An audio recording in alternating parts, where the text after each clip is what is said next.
Hello, welcome to Joy News Desk with me, Mamisi Nyamiche Thompson. In the next 60 minutes, governing National Democratic Congress annexes Akwatia seat. This morning we discuss what this means in Parliament in Ghana's political space. I, Eric Osujanfi, the returning officer of Akwatia constituency, declare Bernard Bediako MP elects for Akwatia constituency.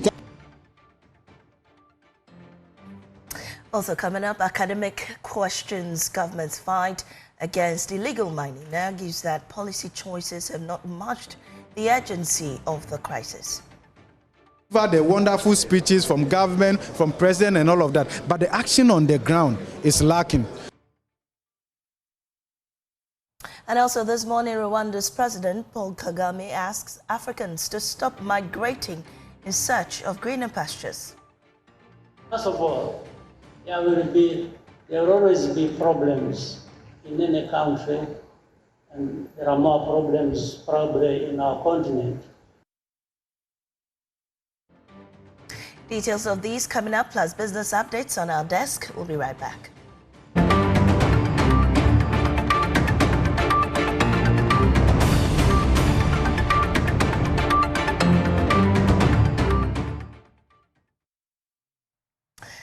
And the new the governing National Democratic Congress has added a seat to its numbers in Parliament. This is after its candidate, Bediako won the Akwatia by-election held to find his successor for the late Member of Parliament, Ernest Kumi. Mr. Beidu won with more than 18,000 votes. There's more in the following report. Solomon Asumedu had 15,235 votes. Bernard Bediako of NDC had 18,199. I, Eric Osujanfi, the returning officer of Akwatia constituency, declare Bernard Bediako MP elects for Akwatia constituency. That was the Electoral Commission's returning officer for the Akwatia by-election, declaring the results of that particular poll. The governing National Democratic Congress, NDC, has secured a supermajority in Parliament with a decisive victory in Akwatia. The party's candidate, Bernard Bediako, won the hotly contested election with 18,199 votes, defeating the MPP Solomon Asumedu, who polled 15,235. Bernard Bediako thanked supporters after his overwhelming victory. I told you guys that we've been in this game for a while. If you are in it and you are losing, you will know, except maybe if you don't want to be honest to yourself. I told you what we were working out at that moment I spoke to was with regards to the gap. But as for the win, what are we witnessing? We've won. We are grateful for the opportunity the people of Akwatia has given us. It is a clear mandate, and we would not take it for granted. We will make sure we give them the best of representation and serve them well. Supporters of the NDC's candidate hit the streets in jubilant mode after he was officially declared winner.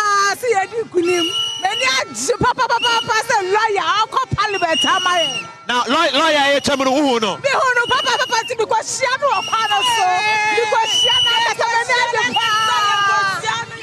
also go see a lawyer.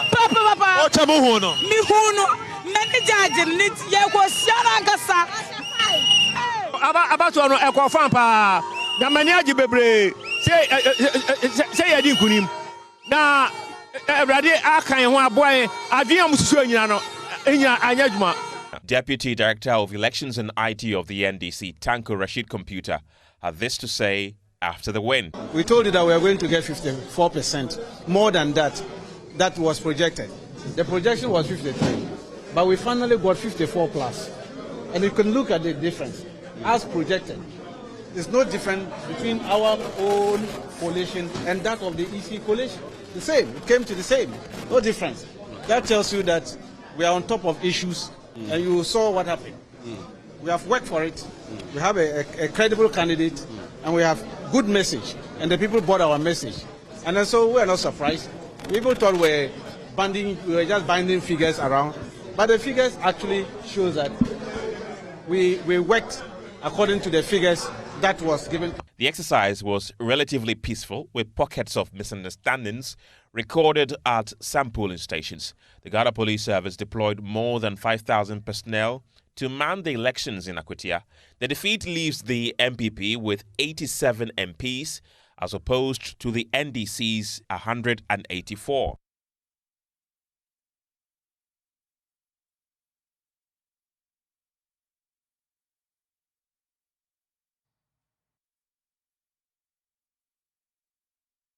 And let's speak to the NPP, Eastern Regional NPP Party Chairman, and she's joining me on Zoom this morning. We're grateful for your time, sir, on our desk.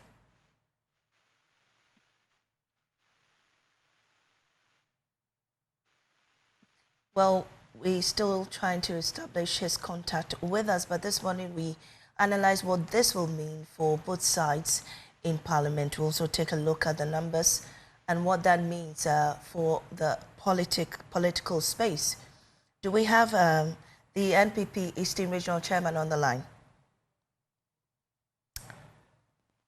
Mr. Kunedu, can you hear me? Yes, I can. Good morning. Great to have you this morning. I mean, after yesterday, I believe you have your own observations and lessons you've learnt. Can you tell us about that? Well, thank you, and good morning to your viewers and listeners. Yes, the elections were held, and as we all know, the final results turned out that the NPP lost the elections, which we accept wholeheartedly. We are now, having meetings to review what happened and what really went wrong. So the aftermath of the elections, we can be able to speak through to really what happened when we have really sat down to review and understand all the intricacies of the just ended election.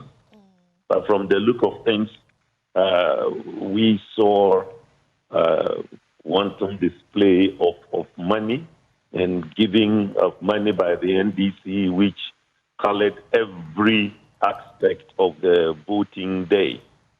So, yes, I see that our democracy on that front is really unsustainable, because I don't know what the country would be in going forward.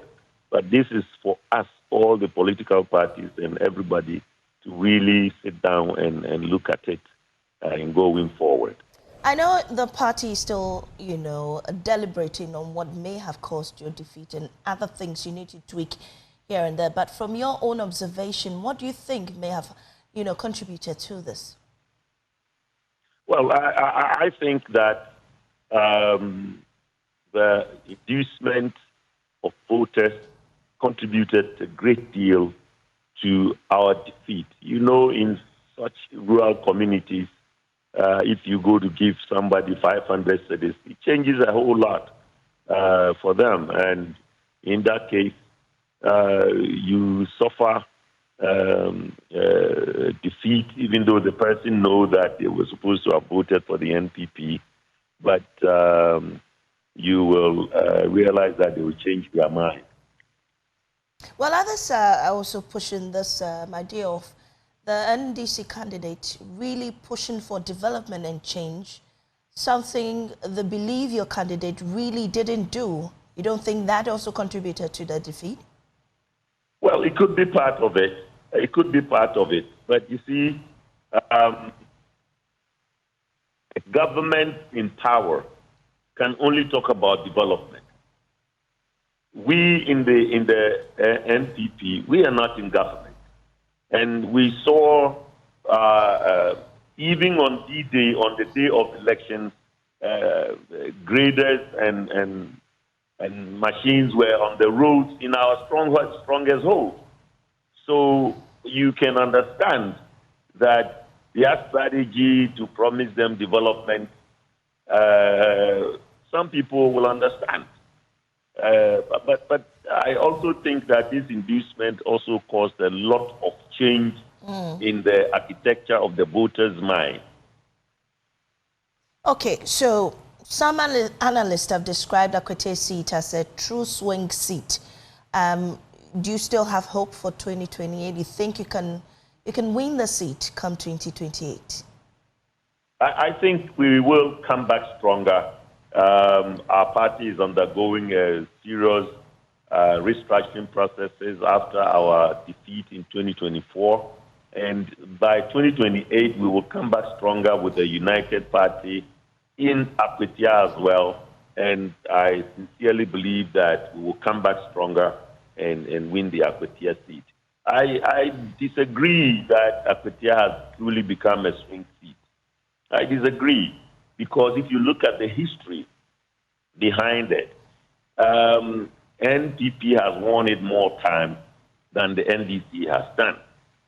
But yes, we know that NDC has come in and won it this time around again. We will continue to battle it out with them in the next elections. And I hope that we will come back stronger and win the seat again. Talking about coming back stronger, you've consistently said the voters were induced. But do you think that the voters were also sending a message that clearly you didn't grasp? Maybe a message beyond inducement. They are tired of the NPP and the way of doing things and promises that weren't fulfilled. Well, I don't think it is all correct, but yes, there's an element of truth in what you're saying. I and my team will sit down and really go through it and really pinpoint key parts or key reasons why these things came and the minds of the voters. So with time, we will be able to come back with good information about what we think. But generally, in every election, whether you win or you lose, there are key lessons that must be learned. And we have identified certain key points that at the end of the day will feature in our report and also what we do in going forward in the future. Right. Thank you so much, Jeff Konedo, for joining us on our desk this morning. I'm grateful for your time, Madam. Right. Now, also joining us is Clement Akolo, Director of Communications, Parliamentary Network Africa. I mean, sir, with the numbers of the NDC in Parliament, way above, a little above 2/3 of the total figure in Parliament, is this win any significant for the NDC? It appears that the NDC has actually chalked the 2/3 majority. They actually got it before this time around, just by the unfortunate incident that occurred and they lost one member. They already had a 2/3 majority. And we are going to another by-election, which we believe that they are going to get that one as well. So 2/3 majority is good. It's good for the NDC, for the governing party, and let's say that it may be significant for them, for our democracy and for the new government. It is good for them because they will be able to do all that they want to do in Parliament without really having any recourse to the minority in Parliament that have also suffered another setback, coming back to 87 from 88 to 87. Let's say it's significant for them to be able to do their business in Parliament. So how then does this inform the strategy of the NPP moving forward, knowing very well they have very, very low numbers? Yeah, as we have always said, we've said that if you are a minority party, You don't need to have too high numbers to be able to do your work in Parliament as a minority party. Once you are in a minority, you are in a minority. Even if you have one difference, you are in a minority. So what they have to do is that what is supposed to be done by the minority in Parliament, that's what they are supposed to do. They need to checkmate the majority in Parliament on behalf of the rest of Ghanaians.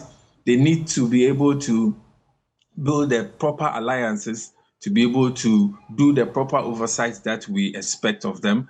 That is, if I say building the alliances, is building alliance with the media, building alliance with civil society organizations to be able to checkmate the government in power. Because no matter what it is, we need another force to be able to counter the alternatives that will be brought by the governing party to Parliament, so that we'll be able to have that check and balances, and we'll have fair governance in the country. So no matter the numbers that they have, they need to be able to set up and build the proper alliances to be able to counter the governing alternatives that they will be bringing. But seeing this being a numbers game, the NDC having the majority and even courting the support of the independents in Parliament, will this really make any difference for the NPP side, especially checking or making the governing party accountable? The NDC has the numbers; they can always bulldoze their way through, despite opposition from the NPP. As the NPP have referred to themselves as the mighty minority, I almost said micro minority, but mighty minority. We also believe, as civil society organization, very interested in what goes on in Parliament, that yes, they should keep up that particular mantra as mighty minority, because there are only two sides in Parliament. It is either their side or the side of the majority. So they need to be able to keep themselves together. The numbers, yes, if they had more numbers, it would be okay for them. But even if they don't have the numbers as we speak, building the proper alliances as we are talking about, so that they'll be able to speak the minds of Ghanaians.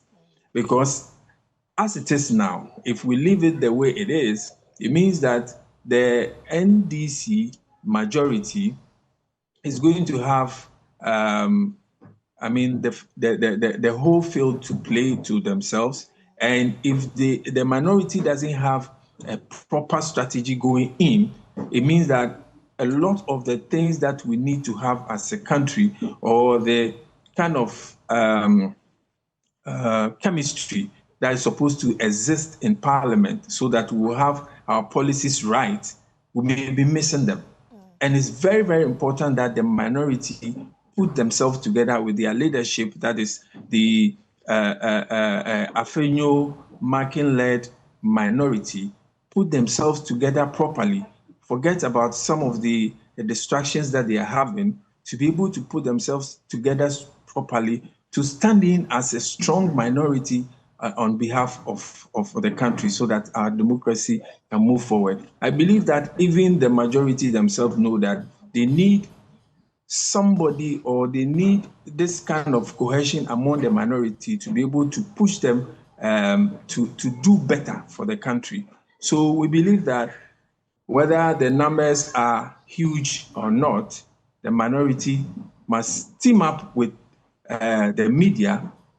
And if they have to team up with the media, it means that they must actually put their messages together very well, that they will be able to cut the media. They shouldn't be fighting the media. And then they should also extend an olive branch to the civil society organizations, so that they will assist them.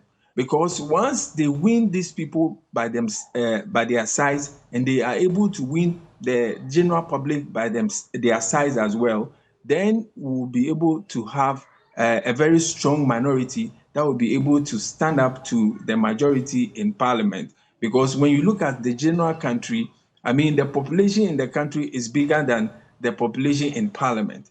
So if you are able to come out with proper alternatives and then good suggestions that fall into the ears of the general masses, then you will be able to send out a strong message to the majority, that is the NDC now, that you are not just there as a micro minority, but a mighty minority, as they call themselves, to be able to help the country move forward. Well, just before I let you off, the NDC could say we have the numbers, complacency could set in. How do they deal with that? And this is a very, very important issue that you have raised. Now the NDC have the supermajority that we're talking about. It means that they could do anything in parliament without any recourse to the minority side. But this is what often befalls the majority parties. We have seen political parties come in with huge majority in parliament. By the time they get to their second term, it is actually reduced to something else. We have seen 169 before, and then before it got to the second term, it was reduced to 137, almost, how do you call it, a hung parliament, or actually a hung parliament. Yeah. So we know that 184 will not remain 184 if the right things are not done. So they shouldn't be complacent about the numbers that they have. Just about 6 months down the line, or let me say 8 months down the line, some of us who are watchers of parliament have not been very, very happy about how the attendance of parliament has been, especially on the side of the majority side. It appears that because of the numbers that we have on the majority side, attendance in parliament by the majority party sometimes is found wanting.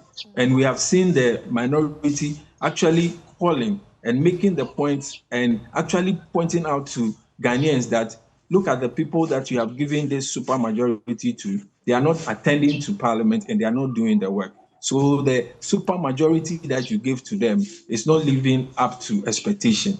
I think that the majority side must take this very seriously and not take Ghanaians for granted and ensure that this mandate that has been given to them is utilized properly to ensure that Ghanaians get the benefits that they ought to get out of it. They shouldn't be too complacent that the minority is so small, is so micro that they can choose to do anything in Parliament. Right. Thank you very much. Clement Akulo is Director of Communications Parliamentary Network Africa. Away from that, an academic, Professor Godfrey Bokwing, is questioning government's fight against illegal mining, insisting that policy choices have not matched the urgency of the crisis. His stance follows Ghana Water Company Limited's warning of a possible shutdown of the Winneba treatment plant due to rising turbidity levels caused by mining pollution along its intake points. Officials say they now require twice the amount of chemicals to treat the discolored water. Economist Professor Bokwing argues that illegal mining continues to endanger Ghana's water security and weaken the wider economy. If you look at the data, in 2023 alone, Ghana spent over $11 million importing water, even from our neighbors Togo and Nigeria. And we are importing water from Spain. We are importing water from UK and the rest of them. So the pattern is clear and where people are heading towards. So those who can afford, okay, will begin to gravitate towards that, because you see, because we have not chosen to visit our water bodies and see for ourselves. If you go and see for yourself, you will be very careful if you buy foodstuffs from certain regions of this country. Because if you tell me that you can destroy the environment and then later go and plant trees, look at the longevity, how long it will take to get the land to its original state. It's not something to be contemplated. and all of that. So I think those are the things that we want to do. We are talking about it in bit and all of that. We deliver the wonderful speeches from government, from president and all of that. But the action on the ground is lacking. So this government has been in power for almost 7 months, 8 months, okay? If we were serious about ESG at the national level, we should be able to see visible change in our water bodies by now.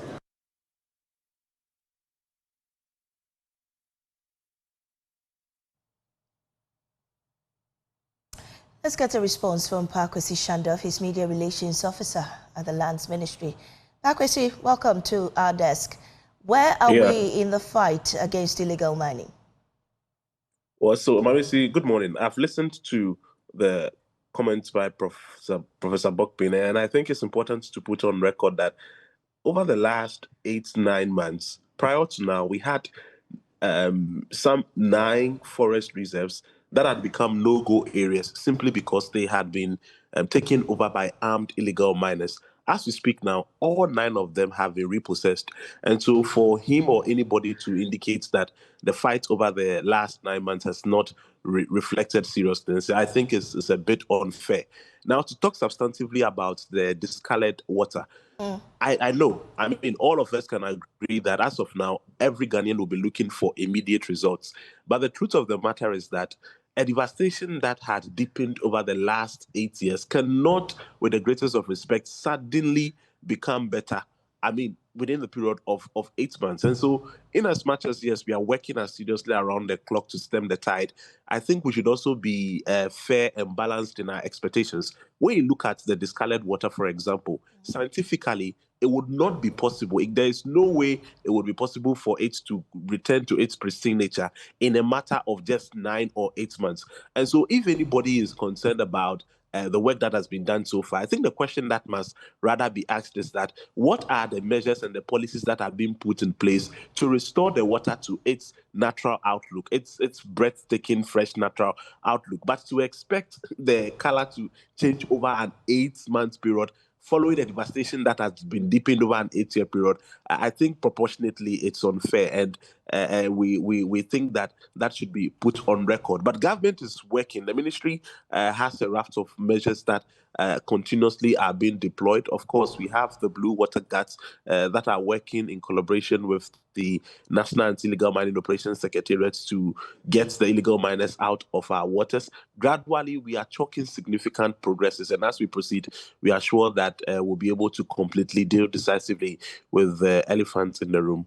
So the Blue Water Guards you're talking about, exactly what are they doing to restore the pristine water situation?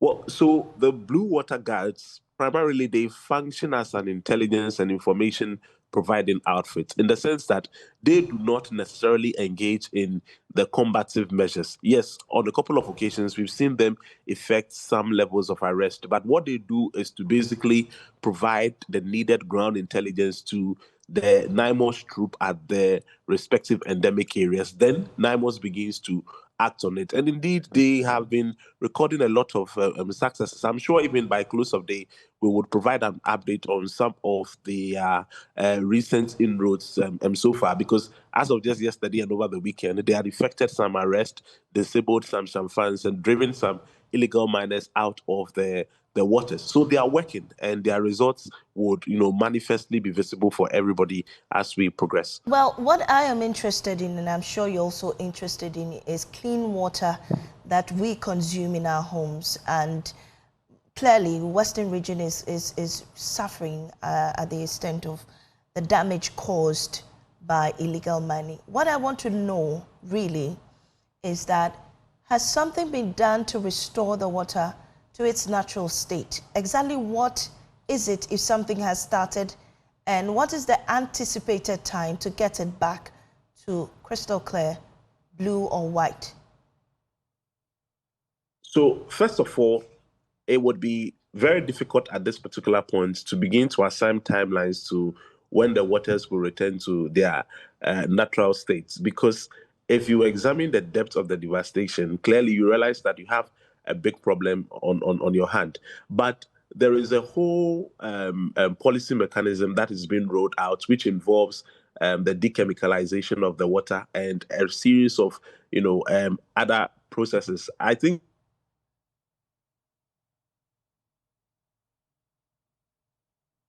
we will communicate. Hello, am I on? Yes, you're on now. Yes, I'm saying that the process of dechemicalizing the water and ensuring that it returns to its pristine state will take quite some time. But the ministry is in talk with the relevant experts to roll out a comprehensive plan to ensure that we get the results that all Ghanaians and even the ministry is equally concerned about. And so there would be that appropriate communication. Indeed, the depth of the devastation is very severe. So you have to engage broader stakeholders to understand, first off, what the crisis you are dealing with and what exactly you have to do. Because what we do not want to do is to attempt a try and error or something fanciful that would look like results. Meanwhile, it is only cosmetic. And so there will be formal communication on that. But the truth of the matter is that the ministry is 100% on that beat, and the results would start manifesting soon. All right, Akwesi Shandov, thank you for your time on our desk. Now to other stories. Rwandan President Paul Kagame is asking Africans, especially the youth, to put a lid on migrating in search of greener pastures in Western countries. He asserts that challenges abound everywhere, urging the youth to stay on the continent to help solve the challenges. Paul Kagame made the call at the Africa Food Systems Forum in Dakar. Rafik Salam reports.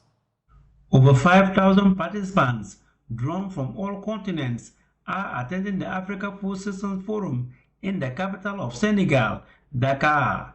The Africa Food Systems Forum, AFSF, is the largest continental gathering on Africa's agri-food systems, bringing together leaders from governments, the private sector, research, development partners, and the youth. It is being held on the theme Africa Youth, Leading Collaboration, Innovation, and Implementation of Agri-Food Systems Transformation.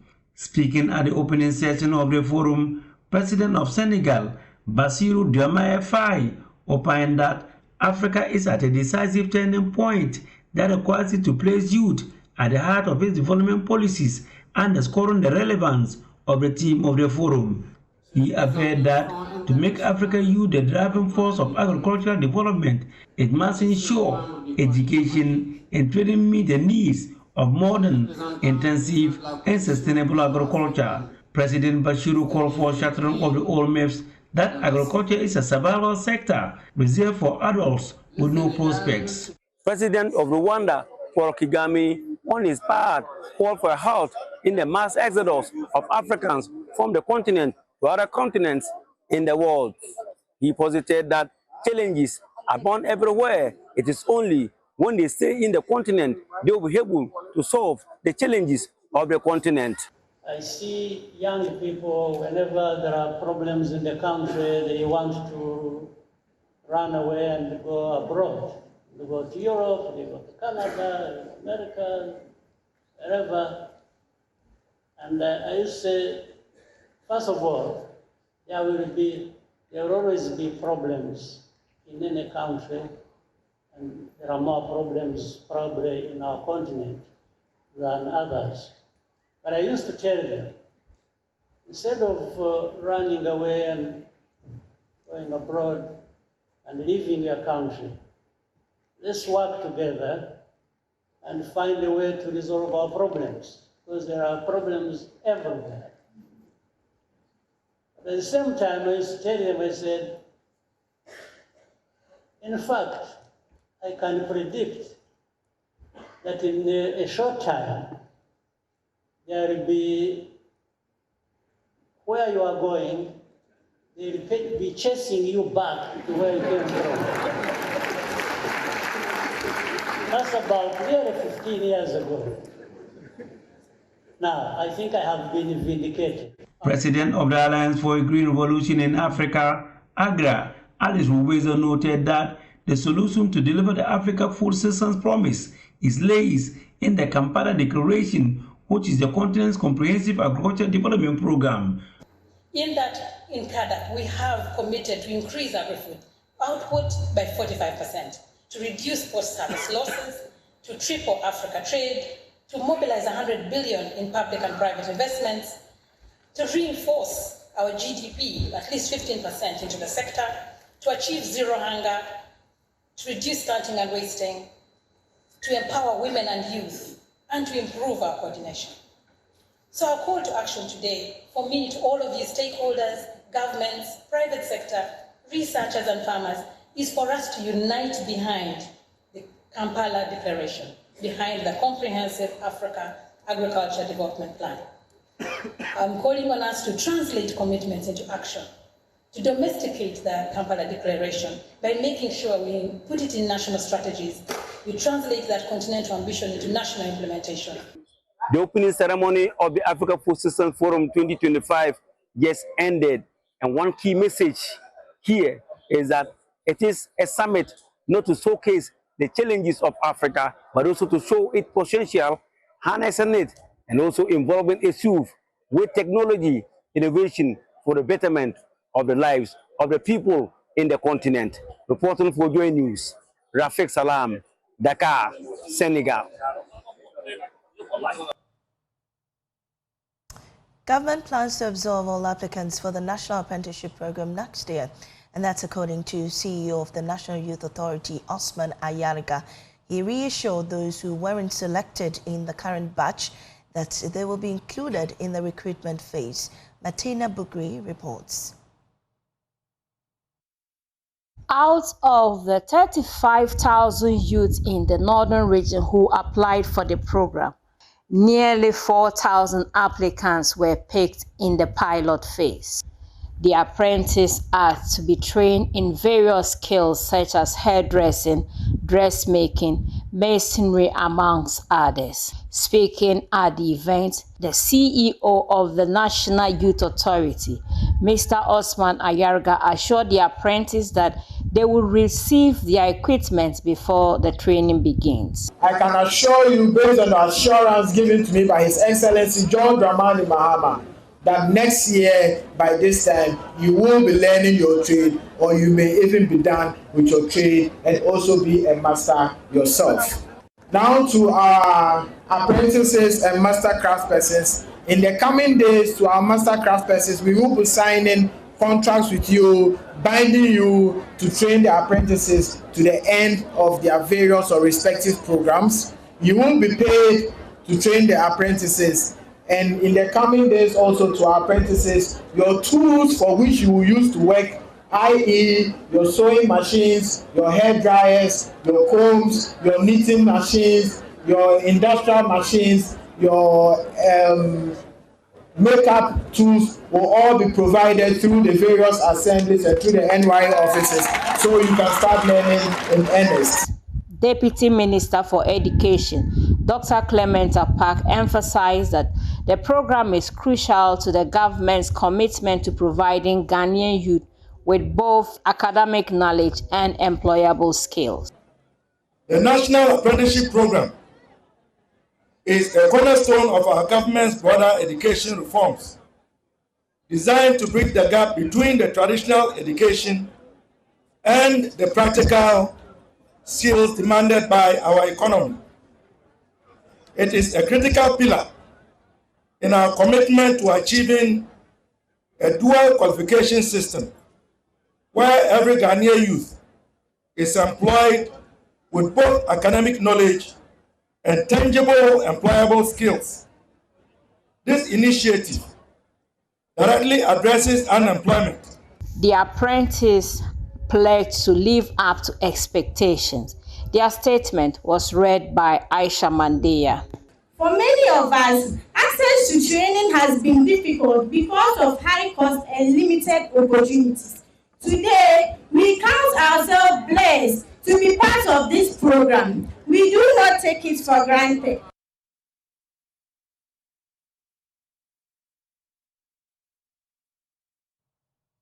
They call it the tree of life. It feeds families, heals the sick, and nurtures generations. But in Binduri, in Upper East region, the mighty baobab is withering. In Bansi and beyond, shifting skies and a changing climate are stripping strength from a tree that once held whole communities together. On Climate Focus today, Mahmoud Mohammed Nuruddin tells the story of how to save the tree of life. Across the savannas of northern Ghana, the baobab tree towers like an ancient guardian, but today these giants are in distress. In Binduri, especially in the Bansik community, farmers are seeing the trees slowly die and are no longer producing fruits. When I moved into this house, the flourishing baobab tree was a valuable resource for us. We would harvest its leaves to make nutritious soups. However, over the past 3 years, the tree has struggled with poor fruit production. To make matters worse, whenever it does produce fruit, pests seem to appear, further diminishing its yield. This decline has been concerning, and finding a solution to restore the tree's health and productivity has become a priority.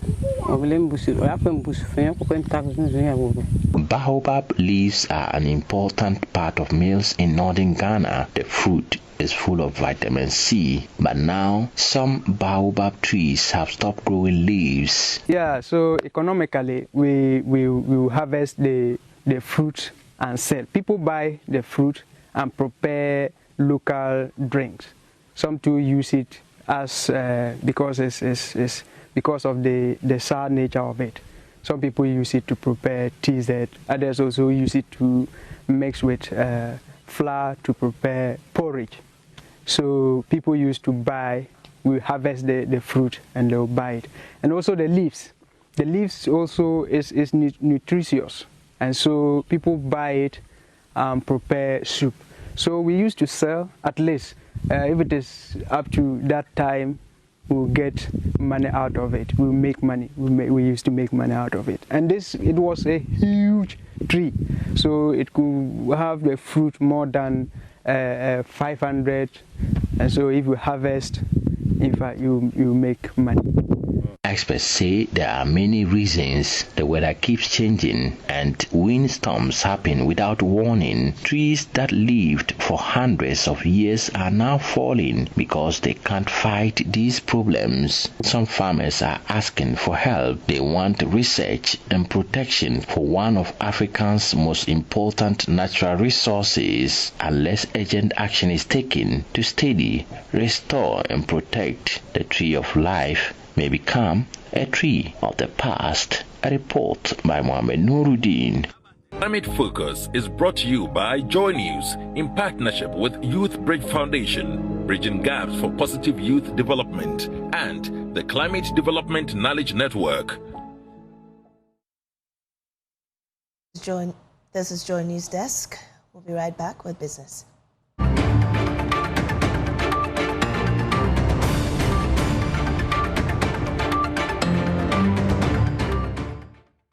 Welcome back to Business here on Joy News X. My name is Winston Taki, and our first business story. Inflation rate for the month of August has slowed further to reach a record level. Data released by the Statistical Service today showed that it slowed marginally from 12.1% in July to hit 11.5% as of last month. According to the Statistical Service, this was influenced the general price of levels of some food items declining from July to August this year.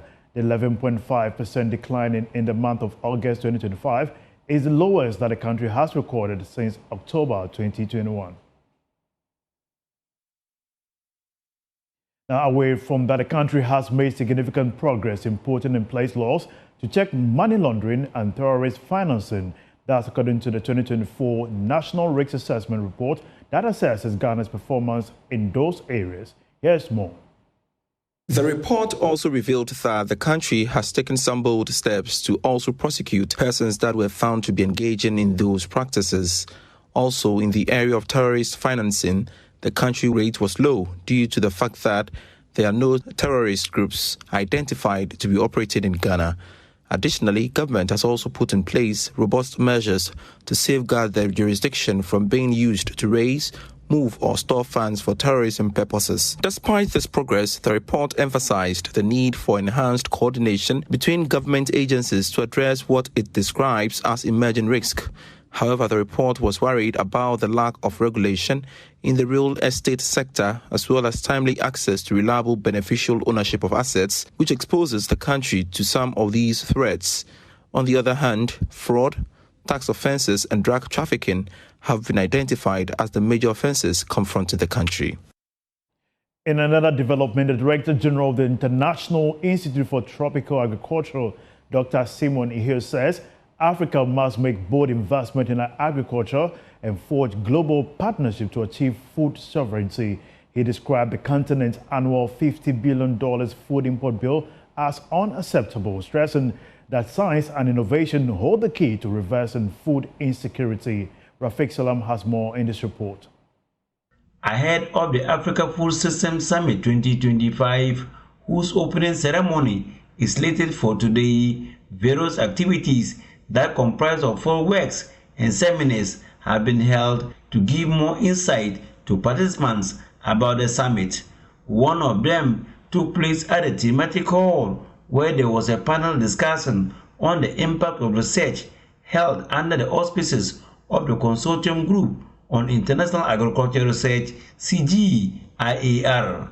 Director General of the International Institute of Tropical Agriculture, IITA, Dr. Simon Ihio, noted that the problem of food insecurity in Africa must be resolved through the use of science. He asserted that Africa imports close to $50 billion United States dollars of food, which he said is unacceptable and can be reversed through the use of science to alleviate the problem of food insecurity. Research that we do is quite critical. Today, Africa imports close to $50 billion US dollars in food. And this is unacceptable. We need to be able to use science to alleviate the problem of food insecurity. Now, if we develop scientific results and then they are not in the hands of the end users, then science becomes irrelevant. So what this means that the second thing is that we need support of rural infrastructure, investment in the rural areas, promote, if you want, the extension of the technologies to the end users, build partnership so that the farmers can use the latest technologies to change their livelihoods. Dr. Simon Ihio, who also doubles as the director of CGIAR, averred that for Africa to achieve food sovereignty, it needs to invest significantly on food and agriculture and build partnership with countries that have made difference in transforming their food systems through the application of science in their respective countries. So we need to invest significantly in food and agriculture in Africa in order to stop the importation of this food. So investment in research and education is important. That's why the CADEP, the Comprehensive African Agricultural Development Program, is pushing for a 10% investment in budget from countries into agriculture sector so that we can reduce the importation of food using the scarce resources we have to import food. Those scarce resources could be used to improve education, to improve, if you want, import technologies, but not to import food. Deputy Head, Youth in Agribusiness Office and Program Coordinator, IITA, Noel Mologanya, embraced the idea of the inclusion of the youth in the forum, using the huge young population of the African continent, majority of whom are unemployed, who threaten the security of the continent. Agriculture is our major asset. That is one of our wealth we have in the world. We have the right soils, we have the right climate, we have all that can help the agriculture to become our major priority. Yes, of course, governments in the past 60s, 70s have been having a business model focused on minerals and other export products. But I think with time, they are now considering agriculture to be the primary source of revenue. Reporting for Joy News, Rafiq Salam, Dakar, Senegal. Always refreshing to see Rafiq Salam's smile on screen. Now, for more news, visit myjoyonline.com. That is Bank of Ghana increases dollar auction to banks, and also money laundering threats in Ghana are balanced. Overall threats assessment assessed as medium, according to a recent report. And that's all for business. Back to you, Mamisi. Thank you, Winston. And to borrow from Rafiq Salam, reporting for Joy News, we are reporting from here in Accra. See you again tomorrow.